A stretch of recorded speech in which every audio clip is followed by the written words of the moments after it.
ജീവിതത്തിൽ നമ്മൾ പ്രത്യേകം ശ്രദ്ധിക്കേണ്ട ഒരു കാര്യം, നമ്മളോട് വിശ്വാസവും സ്നേഹവും ഇല്ലാത്ത ആളുകളുടെ പ്രീതി പിടിച്ചു പറ്റാൻ നാം ശ്രമിക്കരുത്. ആ ശ്രമം നമ്മുടെ വ്യക്തിത്വത്തിൻ്റെ അന്തസ്സിന് പറ്റിയ പണിയല്ല. അത്തരക്കാർക്ക് മുന്നിൽ നാം എന്തിന് ഒരു കോമാളിയാകണം? അതിൻ്റെ ആവശ്യമില്ല. അവരുടെ കുറേ പ്രീതി നമുക്ക് കിട്ടിയിട്ട് ഒന്നും നേടാനില്ലെന്ന് മനസ്സിലാക്കുക. നാം ആരുടെയും പ്രീതിക്കും സ്നേഹത്തിനുമൊക്കെ വേണ്ടി വെറുതെ ചെയ്യേണ്ട കാര്യങ്ങൾ ചെയ്യാതെ യാചിച്ചു നടന്നിട്ട് കാര്യമില്ല.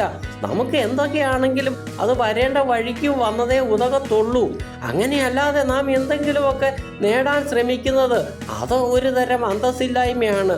ചെറിയൊരു നക്കാപ്പിച്ചയ്ക്ക് വേണ്ടി എന്തിന് നമ്മുടെ ആത്മാഭിമാനം മറ്റുള്ളവരുടെ മുന്നിൽ പണയം വെക്കണം?